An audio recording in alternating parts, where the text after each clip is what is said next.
Hi friends, welcome to Annam's recipes. இன்னைக்கு காசி அல்வா எப்படி செய்யலாங்கிறத பார்ப்போம். காசி அல்வாங்கிறது வேற ஒன்றும் இல்லை, நம்ம பூசணிக்காய் இருக்கு இல்லையா, அதில் செய்கிற அல்வா தான் காசி அல்வா.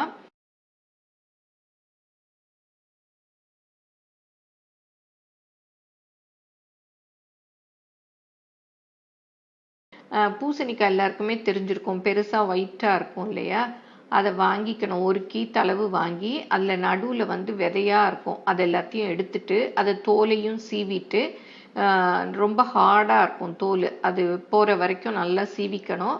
அந்த சதையை மாத்திரம் எடுத்துட்டு அதை நல்ல ஒரு கேரட் துருவோம் இல்லையா, அதில் நல்லா துருவி வச்சுக்கணும். அப்புறம் ஒரு பேனில் ஒரு 2 டேபிள் ஸ்பூன் அளவு நெய் ஊற்றிட்டு அதில் நமக்கு தேவையான அளவு முந்திரி பருப்பு, என்ன நட்ஸ் வேணுமோ உங்களுக்கு பிடிச்சதெல்லாம் போட்டுக்கலாம். அதை வறுத்து அள்ளி வச்சுக்கணும்.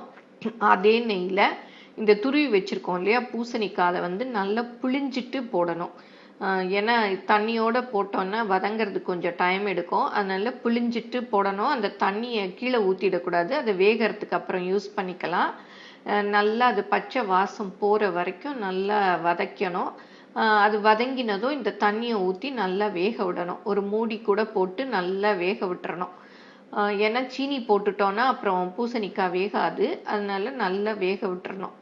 நல்லா வெந்த பிறகு 1/2 கப் அளவுக்கு சீனி, 1 கப்பு பூசணிக்காய்க்கு 1/2 கப் அளவுக்கு சீனி, அப்புறம் 2 சிட்டிகை ஏலக்காய் பொடி. கலர் வேணும்னா கலர் சேர்த்துக்கலாம், இல்லை கலர் உங்களுக்கு வேண்டாம் அப்படின்னு நினச்சிங்கன்னா மஞ்சள் பொடி இருக்கு இல்லையா, அதில் கூட 2 சிட்டிகை போடலாம். மஞ்சள் பொடி போட்டால் அப்படியெல்லாம் ஒன்றும் வாசம் அடிக்காது, நல்லா அது வெந்துடுறதுனால அந்த ஸ்மெல் தெரியாது. நல்லா போட்டு மிக்ஸ் பண்ணணும். சீனி போட்டதும் அது அப்படியே இளகிக்கிட்டு வரும். அந்த தண்ணியெல்லாம் வற்றி நல்லா அல்வா பதம் சுருண்டு வர்ற வரையும் கிளறணும். வேணும்னா இன்னும் கூட எக்ஸ்ட்ரா நெய் கடைசியில் கூட சேர்த்துக்கலாம்.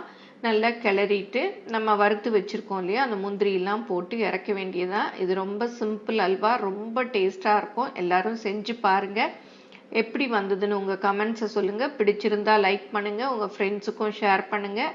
எங்கள் சேனலை மறக்காமல் சப்ஸ்கிரைப் பண்ணுங்கள். ஃபேஸ்புக், இன்ஸ்டாகிராமில் அன்னம்ஸ் ரெசிபீஸை ஃபாலோ பண்ணுங்கள். தேங்க்யூ.